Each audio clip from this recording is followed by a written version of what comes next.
ህዝባዊ ወያነ ሓርነት ትግራይ ኣብ ዝሕዝዋን ኣብ ከቢድ ሓደጋ ምፍራስ ኣንጸላሊዎ ከም ዘሎ ተገሊጸላ። ማእከላይ ቁጽጽር ኮሚሽን ህዝባዊ ወያነ ሓርነት ትግራይ ትማሊ ኣዘራራቢ ዝኾነ መግለጺ ዘርጊሕላ። ምርግጋጽ ትካላዊ ስርዓትና መሰረት ውድባዊ ህልውናናን ሓድነትናን እዩ ኣብ ትሕቲ ዝብል ርእሲ መግለጺኡ ህወሓት ወጻዕን ጸገምን ህዝቢ ትግራይ ዝወለዶ ውድብ እዮም። ህዝቢ ትግራይ ካብ ብሄራዊ ጭቆናን ደርባዊ ምዝመዛን ተላቂቁ በዚ ቢሉ ካብ ድሕረትን ድኽነትን ካብ ድንቁርናን ሕማምን ካብ ጥሜትን ስደትን ብምንጋፍ ሰላም ዲሞክራሲን ፍትሕን ዝነገሰላ ምዕብልቲ መጻኢ ትግራይ ጋድ ንኽትኸውን ቁኑዕ ህዝባዊ ዕላማ ተሓንጊጡ ነዊሕን መሪርን ቃልሲ ቆሪጹ ዝተበገሰ ውድብ ዝበለ እቲ ቁጽር ኮሚሽን በዚ ድማ ካብ ጸቢብ ቦታን ውሕድ ሓይልን ተላዒሉ ኣብ ውሽጢ ዓድን ኣብ ወጻን ንዝነብር መላእ ህዝቢ ትግራይ ኣብ ዙርኡ ብምዕሳል ካልኦት ናይ ቃልሲ መሓዙት ብምትኻብ ናብ ሃገራዊ ዓወት ዝበቕዕ እዩ ክብል ገሊጹላ። ህወሓት ህዝቢ ትግራይ ንኣማኢት ዓመታት ኣብ ልዕሊኡ ተዳዒንዎ ዝነበረ ጸገማትን ደልሃመትን ተቐንጢጡ ዳግም ርእሱን ከቐንዐን ናብ ናይ ውሽጢ ናይ ለውጢ ሃዲድን ከኣቱን መተካእታ ዘይብሉ ኣበርክቶ ዝገበረ ፖለቲካዊ ሓይሊ ዝበለ ቁጽጽር ኮሚሽን ህወሓትም እዚ ድማ ብቐጻሊ ዋጋ ዝተረኸበ ኣይነበረን። እቲ ሽዑ ዝነበረ ኣርዑት መግዛእቲ ንክውገድን ሓዱሽ ናይ ለውጢ ንፋስ ክነፍስን ልዕሊ 60,000 ጀጋኑ ተቓለስቲ ተሰውዮም ልዕሊ 100,000 ድማ ኣካሎም ገቢሮም እዮም ኢልላ። እቲ ዘበናት ኣብ ልዕሊ ህዝቢ ትግራይ ተጻዒኑ ንምዕባለናን ዓጊቱ ዝነበረ ድሑር ስርዓት ተወጊዶም ህንጸት ሓዱሽ ስርዓት ተጀሚሩ ተስፋ ዝህቡ ኩለመዳዊ ለውጥታት ተራእዮምን እኳ እንተነበሩ ምዕብልትን ቅስንትን መጻኢ ትግራይ ዝብል ራእይ ስዋኣትና ግን ኣብ ዳርቾ ይበጽሕን ክብል ገሊጸላ። የግዳስ ሕዚ እቲ ዝነበረ ናይ ለውጢ ጉዕዞ ተኸሊፉ ህዝቢ ትግራይ ኣብ ሓደጋ ህልውና ጥሒሉ ይርከብ ድማ ኢሎም። ኣብዚ 3 ዓመታት ብዝተኻየደ ጀኖሳይዳል ኩናት ሕዝውን መልክዑ ቀይሩ ይቕጽል ከም ዘሎ ብዝቕጽል ዘሎ ዓጸባን ምኽንያትን ኣብ ትግራይ ሰፍ ዘይብል ሰብኣውን ንዋታውን ብርሰት በፂሑም ምዕባለ ትግራይ ብዓሰርታት ዓመታት ንድሕሪት ዝተመለሰሉ ኩነታት ተፈጢሩ ክብል ዘዘኻኸረ ማእከላይ ቁጽጽር ኮሚሽን ህወሓት እዚ ኩነታት ንዚ ኣብ ሓጺር ግዜ ክሓውዝ ዘይኽእል ስነ ልቦናዊ በሰላውን ኣብ ህዝብና ገዲፉ እዩ ኢለላ። ነቲ ሕዚ ኣጋጢሙ ዘሎ ኩልመዳዊ ምዝባዕን ፖለቲካዊ ቅልውላውን ብርክት ዝበሉ ወድዓውን ባዕላውን ውሽጣውን ደጋውን መበገሲ ምኽንያታት ከም ዘለዎ ርድእ ዝበለ እቲ መግለጺ ይኹን እምበር እቲ ኣብ ልዕሊ ውድብን ህዝብን ዘንጸላለወ ሓደጋ ኣቐዲምና ከይንወግዶ ወይ ድማ ከይንርክዮም ምስ ኣጋጠመና ድማ ቀልጢፍና ብምትዕጻፍ ከይንምክቶን ናብ ንቡር ቁመና ከይንምለስን ዝገብረና ዘሎን እቲ ቀንዲ ምኽንያት ግን ናይ ውሽጥና ባዕላዊ ኩነታት እዩ ኢለላ። እዚ እውን ኣብ ውሽጢ ተጋሩ ብሓፈሻ ድማ ኣብ ውሽጢ ህወሓት ድማ ብፍላይ ዘሎ ጸገማት ምዃኑ ግልጽ እዩ ዝበለ ቁጽጽር ኮሚሽን ህወሓትም ኣብ ውሽጢ ህወሓትን ትርአ እንተሎም ድማ እቲ ቀንዲ ጸገም ኣብ ኣመራርሕኡ ዘሎ ውድቀት ምዃኑ ጋህዲ ኮይኑ ሌሎም። ማእከላይ ኮሚሽን ቁጽጽር ህወሓት ካብቲ ኣብ ውድብና ዝረአ ዘሎ ፖለቲካዊ ድኽመታት ነጻ እኳ እንተዘይኾነ ንባዕሉ ኣካል ናይቲ ጸገም ገይሩ ብምውሳድ እቲ ፖለቲካዊ ሕመቕ ተጋዲዱ ናብ ሓደገኛ ኩነታት እንተየምርሐም ጽገና ክግበረሉን ክስተኻኸልን ኣብ ዝተፈላለዩ መድረኻት ንዓመታት እናተቓለሰ መጽኡ እዩ ዝበለ እቲ ቁጽጽር ኮሚሽን ፖለቲካዊ ቁመና ማእከላይ ኮሚቴ ህወሓት ናብ ዝኸፍአ ገጹ እናምርሐ ምስ መጸ ድማ ካብ 2014 ዓመተ ምህረት ጀሚሩ ነቲ ጉጌ ኣካይዱ ብምቋም ነገራት መስመር ንክሕዙ በተደጋጋሚ ሓቢሩን ተቓሊሱን ማእከላይ ኮሚሽን ቁጽጽር በተደጋጋሚ ዝገብሮም ጻዕርታት ውጽኢት ምስተሰኣነሎም ድማ ንመጀመርታ ግዜ ናብ ሚድያ ወፂኡ ዕላዊ መግለጺ ክህብን ናይ ሓደጋ ደወል ከስምዕን ተገዲዱ ይብል እቲ ኮሚሽን ቁጽጽር ህወሓት። ይኹን ደኣ እምበር ብማእከላይ ኮሚሽን ቁጽጽር ህወሓት ብኣባላትን ብህዝብናን ውድብናን ንምጽራይ ዝተገብሩ ተደጋጋሚ ጻዕርታት ንፍረ ኣይበቁዕን ኢሎም።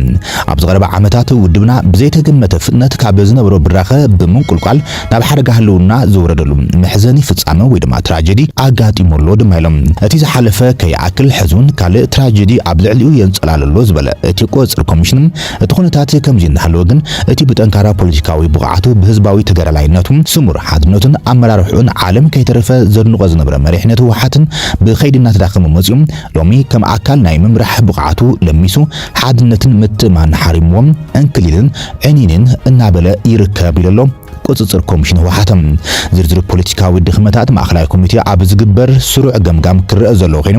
ንሕዚ ብዓይኒ ኮሚሽን ቁጽጽር ክርአ ዝግብኦ ግን ብመንጽር ሕጋውነትን ትካላውነትን እቲ ኣመራርሓ ኣብ ምንታይ ኩነታት ይርከብ ዝብል ይኸውን ዝበለ እቲ ማእከላይ ቁጽጽር ኮሚሽን ነዚ መልክዕ ከይተሓዝካውን ናብ መሰረታዊ መፍትሒ ምእታው ኣይከኣልን ዝብል መደምደምታ ሂበሎ። በዚ መንጽር ድማ ማእከላይ ኮሚቴ ህወሓት ከም ኣካል እንትርአ ብኸምዚ ይስዕብ ምቕማጥ ይከኣል ዝበለ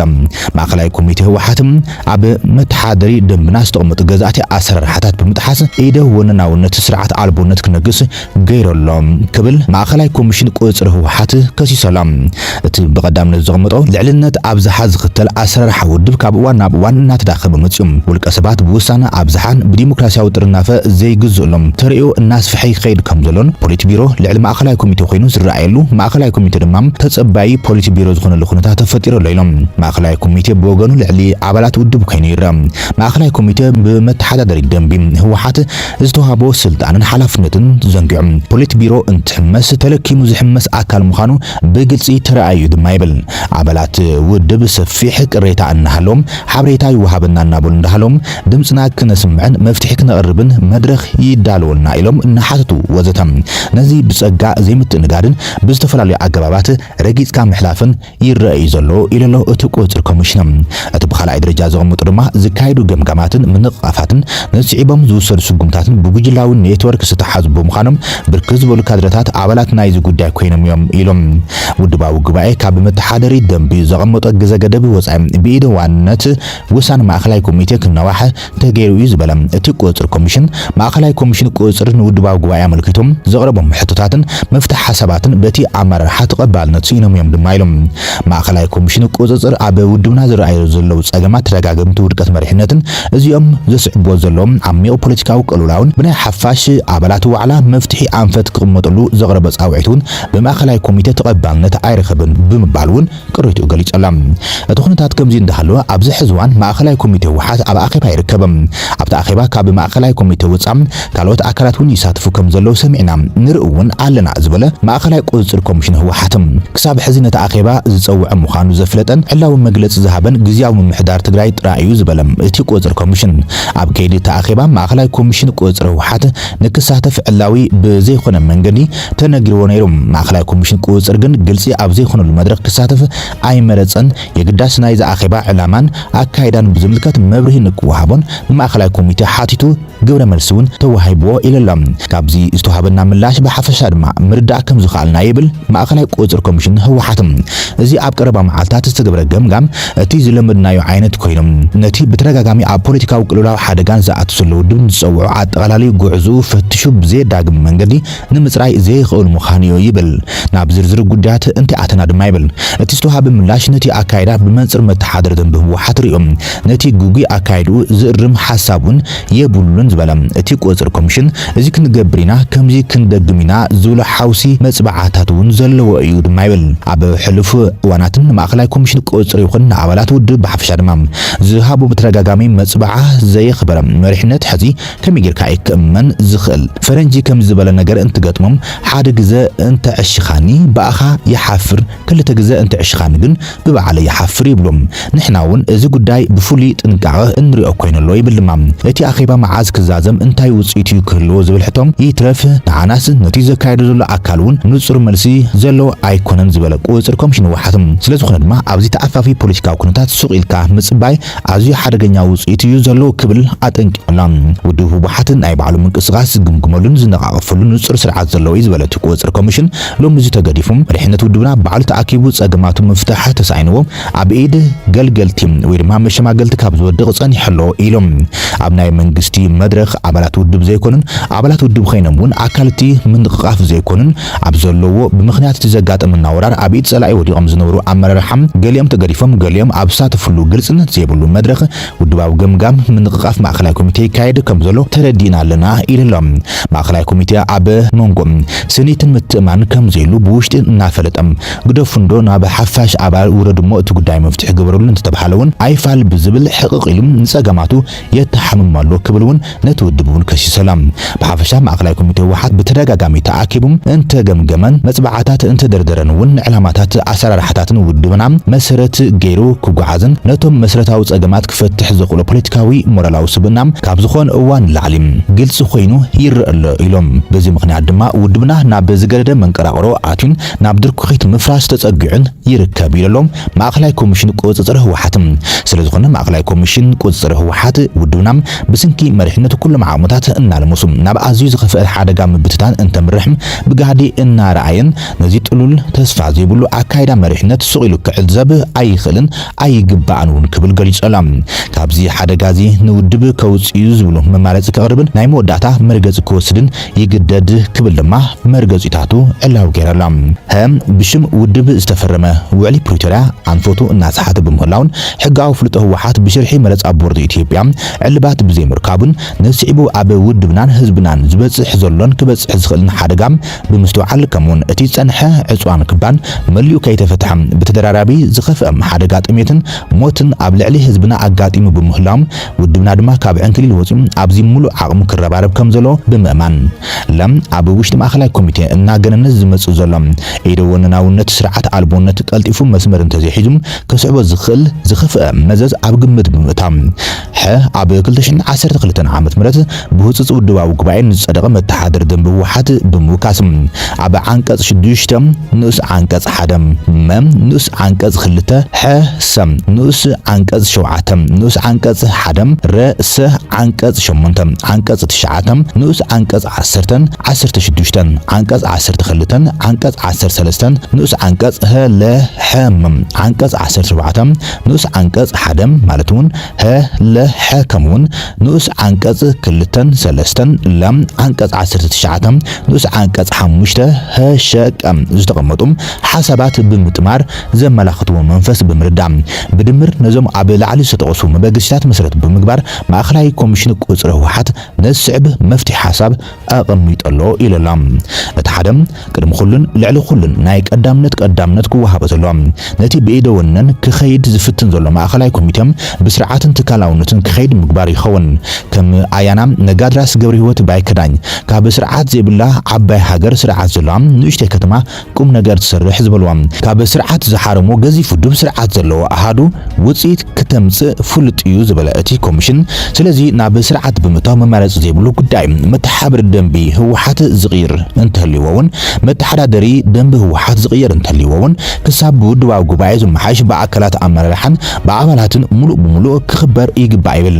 ካልኣይ ሕዚ ብምኽንያት ማእኸላይ ኮሚቴ ባዕሉ ዝፈጥሮ ሕጋውነት ዘይሓለወ ምንዋሕ ጉባኤ ብዘይካ ናይ ኣባላት ውድብ ተሳትፎን ይኹንታን ዝኾነ ይኹን ውሳነ ክሓልፍ ኣብ ዘይኽእሉ ኩነታት እዩ ዝርከብ ይብል ስለዝኾነ ድማ ሕጋውነት ንምርካብን ብኡ ኣቢልካ ነቶም ዝረኣዩ ዘለው ጸገማት ምጽራይ መፍትሕን መቕማጥን ብቁልጥፍ ምድላው ጌርካ ጉባኤ ምክያድ ግድን ይኸውን በዚ መሰረት ንጉባኤ ዝመቻቹ ኣካላዊ ኣሰናዳዊ ኮሚቴ ካብ ማእኸላይ ኮሚቴ ካብ ማእኸላይ ቁጽጽር ኮሚሽን ካልኦት ኣባላት ውድብን ብማዕረ ቁጽሪ ተዋጽኦም ክቆም ኣሎም እዚ ብከምዚ ኣገባብ ስጣይሻ ኣሰናዳዊት ኮሚቴ ድማ ምስ ማእኸላይ ኮሚቴን ማእኸላይ ኮሚሽን ቁጽጽርን ብምርዳእ ዝዳልዩ ነገራት ተመልሚሎም ብቁልጥፍ ስራሕ ክጅምር ይግባም ሳልሳይ ውድባዊ ገምጋም በቲ ዘኒየ ማእኸላይ ኮሚቴ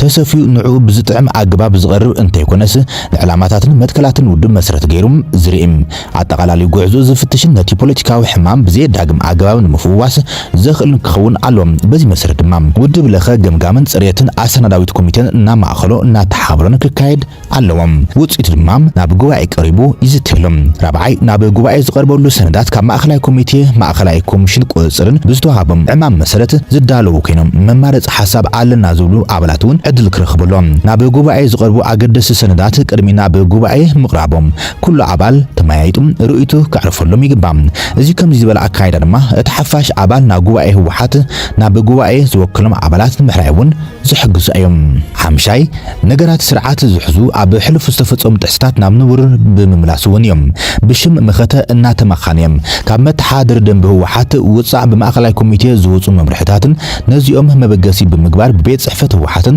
በብደረጁ ዝተወሰዱ ቅጽዓታት ክሰዓረሎም እዚ ዝገበረ ኣካል እውን ብዕሊ ንኣባላት ውድብ ይቕሬታ ክሓትት ይግባም ናይ ዝጉጊ ኣካይዳ ግዳይ ዝኾኑ ኣባላት ድማ ዝነበሮም መሰላት ክሕለወሎም ኣሎም ሻድሻይ ማእኸላይ ኮሚቴ መዕለቢ ዘይረኸቡ ጉዳይ ብዛዕባ እቲ ኣብቲ ጆኖሳይዳል ኩናት ኣብ ኢድ ጸላኢ ወዲቖም ዝነበሩ ኣባላት ኣመራርሓ ዝምልከት እዮም እዚ ጉዳይ ምስቶም ሰባት ብዘለካ ውልቃዊ ምቅራብን ምርሓቕን እንደይኮነስ ብመንጽር ዕላማን ኣሰራርሓን ውድብ ክርአ ዘሎ ብግልጽ ብጭቡጥ ድማ ኣብ ኣተኣላልያ ግልጽ ዘይኮነ ኣፋላይ ይስተውዓለሎም ስለዚ ብዘይካ ዝሰለሙ ወይ ዝኸድዑም ኣብ ኢድ ጸላኢ ዝወደቑ ኣመራርሓ ይኹኑ ተራ ኣባላት ናብ ዝነበርዎ ውዳበታት ህወሓት ተመሊሶም ከም ሃገሮም በቲ መስርሕ ገምጋምን ምንቃፍን ክሓልፉ እዩ ዘሎ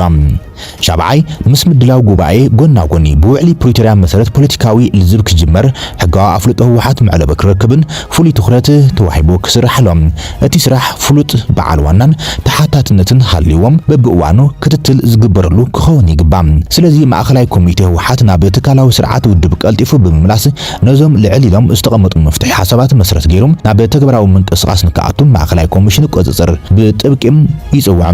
ኣብ ውሽጢ ሓደ ሰሙን ድማ ንምድላው ጉባኤን ተዛመቱ ጉዳያትን ብዝምልከት ተግባራዊ ግብረ መልሲ ይጽባ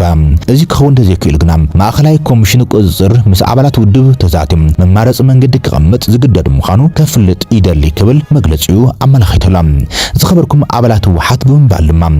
ብመሪር ተጋድሎናን ብመስዋዕት ብጾትናን መሰንክራዊ ዓወታት እናተመዝገበም ኣብ ፖለቲካዊ ብራኸ ደይቡ ዝነበረ ውድብና ንዓመታት እናተዋሃለ ብዝመፀ ፖለቲካዊ ሕመቓትናን ብቐንዲ ድማ ብስንኪ ውድቀት ኣመራርሓናን ሕዚ ኣብ ኣዝዩ ፈታኒ ኩነታት ከቢድ ሓደጋ ህልውና ከም ዘሎ እትርድዎ ጉዳይ ናብዚ ኩነታት እዚ ክንወድቕ ዝገበሩናን ተወሰኽቲ ግዳማውን ጸገማትን ድፊትን እኳ እንተሃሎም እቲ ወሰናይ ግን ውሽጣዊ ድኽመትና ምዃኑ ዘጠራጥር ኣይኮነን ይብል እቲ ጸገም ናይ ውስናት ኣካላት ኣመራርሓ ጥራይ ጌርና ክንወስዶ ኣይብልናን ኣነ እንታይ ስለ ዝገበርኩ ወይ ድማ ስለ ዘይገበርኩ እዚ ሕማቕ ኩነታት ተፈጢሮም ብዝብል ሕድሕድና ዓርሰ ፍተሻ ብምግባር መፍትሒ ኣብ ምምጻእ ብንጡፍ እጃምና ክንዋጻእ ይግባእ ብምዃን ድማ እቲ መፍትሒ ካብቲ ጸገም መውጽኢ መንገድን ኣብ ኢድና ከም ዘሎ ክንተኣማመን ኣለና ይብል ቁፅፅር ኮሚሽን ህወሓት ኣብ ዓለም ንጡፋት ናይ ልምዓት ወይ ድማ ናይ ጥፍኣት መራሕቲ ናብ መድረኽ ዝወጹ ካብ ናይ ሓፋሽ ምንቅስቓስ ምዃኑ ታሪክ ዘረጋግጹ ጉዳይ እዩ ዝበለ እቲ መግለጺ ዘለውና መራሕቲ ተመምዮምን ጸርዮምን ክወጹን ሓድሽቲ ጠንካራ መራሕቲ ናብ መድረኽ ክቕልቀሉን ዝኽእሉን ብናይ ኣባላት ውድብን ህዝብን ንጡፍ ምንቅስቓስ ምዃኑ ተሞክሮና በዓሉ ምስክር እዩ ዝበለ እቲ መግለጺ ስለዚ ህወሓት ጠንካራ ኣመራርሓ ረኺቦም ናይዚ መድረኽ ንጡፍ ተዋሳኢ ፖለቲካዊ ሓይል ንክኸውን ኩሉ ኣባል ውድብ ንባዕሉ ካብ ተጸባይነት ብምንጋፍ ግዜ እኒኒ የብቅዒሎም ውዒ ናይ ሓፋሽ ምንቅስቓስ ንኽውላዕ ብጽሒት ክዋጻእ ይግባእ ኢሎም ኣብ ጉዕዘና ከም ሎሚ ዓይነ መርፍኡ ዝጠፍእ ፖለቲካዊ ቁመና ሃሊና ኣይፈልጥን እንትብልና ምግናን ኣይኮነን ዝበለ ቁፅፅር ኮሚሽን ህወሓት በኣንጻር ድማ ከም ሎሚ ንውድብና ብመሰረቱ ዕሪና ንመድረኻዊ ዕማሙ እንበብቅዐሉን ህዝባዊ ዕላማታትና ናብቲ ሓዱሽ ወለዶ እነሰጋግረሉን ዝሐሸ ኣጋጣምን ዕድልን ክህልወና እዩ ኣይበሃልን ድማ ይብል ሕዚ ገጢምና ዘሎ ፈተና ይብል ኣዝዩ ከቢድን ዝተሓላለኸን ኮይኑ ብግልባጥ ግና ነዚ ናብ ጸጋ ክንቕይሮ ዘኽእለና ውህሉል ዕቑርን ዓቕሚ ከም ዘለና ክዝንጋዕ የብሉን ድማ ኢሎም እዚ ዓቕሚ እዚ ናብ ተግባር ክሰጋገር ይኽእል እዩ እዚ ዓቕሚ እዚ ናብ ተግባር እንተቐይርናዮ ኣብ ፖለቲካዊ ጉዕዘና መሰረታዊ ነጥብ መቐይሮ ኮይኑ ንውድብና ናብ ጽኑዕ መደላድል ከሰጋግሮ ይኽእል እዩ ናይ ተቃላሳይ ሓደ መለለይ ባህሪ ድማ ዝገጠሙ ፈተናታት ብጥበብን ተወፋይነትን ብምግምጋም ናብ ጸጋ ቀይሩ ናይ ምዕዋት ተኽእሎ እዩ እዚ ኩነታት ፈተና ጥራይ ዝረኣየሉ ኣይኮነን ወይ ንሕና ብስንፍናና ኣይተጠቐምናሉን እምበር ጽቡቓት ዕድላት ነይሮም እዮም ሕዝውን ኣለዉ እዮም ድማ ይብል ስለዝኾነ ድማ ኣባላት ህወሓት ነዚ ፈተና ናብ ጸጋ ብምቕያር ነቶም ዘለዉ ዕድላት ብምጥቃምን ኣብ ውድብና ዝረአ ዘሎ እንክሊል ጸገማት ሰይርና ንቕድሚት ንምምራሽ ብግዜ የለን መንፈስ ብንቕሓት ንረባረብ ክብል ጸዊዕሎም ደረጃን ዝርከቡ ኩሎም ውዳበታት ኣሰጣጢምና ናብ ተግባር ብውነ ንውፈር ብሓፈሻም እቲ ፈተና ዝኸበደ እንትኸበደ ዘይንሰግሮ ኣይኮነን ናብ ካሊእ እንተይከድና ሕሉፍ ጉዕዘና እኹል መረጋገጺ ምስክር እሞም ካብ ሕድሕድና ዝጠልብ ኣስተዋጽኦ ላሊና ውድባዊ ሓድነትና ዝያዳ ብምጥንኻር ውድብና ካብ ዝኾነ ይኹን ሓደጋ ብምንጋፍ ብሓዱሽ ናይ ለውጢ ጉዕዞም ንኽንስንዮም ማእኸላይ ኮሚሽን ቁፅሪ ህወሓት ብገድላዊ መንፈስ ይጽውዕ ኢለላ ዝኸበርኩም ኣብ ውሽጢ ዓድን ወጻእን እትርከቡ ፈተውትን ደገፍትን ህወሓት ኣብ ፖለቲካውን ታሪኻውን ጉዕዞ ህወሓት ምዕባለታት ናይኩም ኩሉ መዳዊ ተሳትፎን ደገፍን ወሳኒ ነይሮም ንውድብ ህወሓት ሓብሒብኩም ናብ ዝለዓለ ብርኪ ክበጽሕ ዝገብርኩም ምዃንኩም ፈታውን ጸላእን ዝሰማማሉ ሓቂ ህወሓት ብገንዘብኩም ብንዋትኩም ጉልበትኩምን ብቐንዱ ድማ ብህይወትኩም ብዙሕ ኢንቨስት ዝገበረኩም ውድብ እዩ ኣብ ዝቐረበ ዓመታት ህወሓት ናብ ከቢድ ሓደጋ ህልውና ኣብ ዝኣተውሎም ብርክት ዝበለ ሰብ ኣብ ዝተደሃለሉ እዋን ብዘይ ተስፋ ምቑራጽ ብዝኸኣልኩምዎ መንገድን ብዝረኸብኩምዎ ኣጋጣምን ኣብ ጎኑ ጠጠው ኢልኩም ኢኹም ድምፁ ክዕጾ ኣብ ዝተገበረሉ ጸቢብ እዋን ድማ ድምፁ ኮይንኩም ኢኹም ህወሓት ብምጥፋእ ኣቢልካ ትግራይ ንምድኻምን ንምብርካኽን ዝተገበረ ጆኖሳይዳል ወራር ብጽንዓት ስለ ዝመከትኩም ድማ ውድብና ሓመድ ልሕሱ ክትስም ኣብቂዕኹም ኢኹም ድማ ይብል ጸላእቲ ክሳብ ሕዚ እውን بدغن بوشت انتوايدوم نودبنا كاب مدرغصن كاب تاريخن كطفوم كاب مصعر عدي وعلن سالا نسخم مسرت زخونكم وغن علامهم قلطفو كسخعي كالن بكويناتن ببوليتيكان نوحات مفراس قلطفو كسخعلهم سلازي كالون بإيكونومياون سنربوناون محسيتي نخبر قوو بزتفلاليو شرحتات يرباربلهم سلازخون ما هو حات ودبكم اتي لمد كل مداوي حاجزكم كاب زخون اوان العلي حزي يدلم ما اخلاي كوميشن قوصر وحات بتكساب حزي زغبركم وكل مداوي دغف عزيو يحبن لعل مسغنو ون يقربلكم ازي دغفكم دما لك كم تمالي لوم ون تطناخيرو كم زغصل امنتو زلعليم زلعلماوي زخرن كبرن نسمعاتاتنا ما اخلاي كوميشن قوصر وحاتم شوعات تحساس كلشن 16 عامت مرات بقلام ازي مجلصي قوصر كوميشن وحات عيبو استفلالي رويتات انداتوهابيم زركبم ማእከላይ ቁጽር ኮሚሽን ህወሓት ግዚያዊ ምሕዳር ትግራይ ድሕሪ ምጥያሹም ውሕዳት ኣዋርሕ ወርሒ ጉንበት 2015 ዓመት ምረት መግለጺ ወፂ ነይሮም ኣብቲ እዋን ህወሓት ውድቀት ስትራቴጂካዊ መሪሕነት ከም ዘጋጥሙን ኣብ ሓደጋ ምፍራስ ከም ዘሎን ኣፍሊጡ ነይሮም ሓላፊ ኮሚሽን ማእከላይ ቁጽር ኮሚሽን ኣቶ ተክለ ብርሃን ንሚድያት ኣብቲ እዋን ኣብ ዝሃቡ መግለጺ ብዙሓት ታሪኽ እናሰርሐ ዝመፀትን ብሉጻት ፖለቲካዊ መራሕቲ ዘፍረየትን ህወሓት ሕዚ ኩነታት ዘይግምግም ዘይምዝንን ስትራቴጂካዊ መሪሕነት ዘይብላን ኮይና ትርከብ ኢሎም እቲ ናይቲ ማሊ መግለጹን በተዘማዲ እቲ ኩነታት ኣዝዩ ከቢድ ከም ዝኾነ የረዲኡ ዘላ ገለ ወሃብ ትርኢቱ ምስቲ ንሰሙናት እናተኻይደ ዝቅፅል ዘሎ ኣኼባ መራሕቲ ህወሓትን ግዚያዊ ምሕዳርን ንገምጋም ቅድሚ ኩናት እዋን ኩናትን ድሕሪ ኩናትን ቀጻሊ ስጉምታትን ዝምልከት ናብ ተሓታትነት ንምስግጋር ዘይደልዩ ሓድሽ ለውጢ ዘይድግፉም መራሕቲ እቲ ውድብ ድሌቶም ዘንጸባርቑሉ ኢሎም ክጽሕፉን ኣብ ማሕበራዊ ሚድያ ተራእዮምሎም እቲ ቁጽር ኮሚሽን ዘውፅአ መግለፂ እንተኾይኑውን እቲ ሎሚ ቂነ ኣብ ከተማ መቐለ ንሰሙናት ዝቐጸለ ኣኼባ መራሕቲ ህወሓትን ግዚያዊ ምሕዳርን ከምኡውን ካብ ነባራት ኣመራርሓ ውድብን ኣዘዝቲ ሰራዊትን ዝሳተፍሉ ዘለዎ ኣኼባ ድማ ኣፍልጦ ዘይብሉን ብግዚያዊ ምሕዳር ዝተጸውዐን ምዃኑ እቲ ቁጽር ኮሚሽን ህወሓት ገሊጹ ወሎም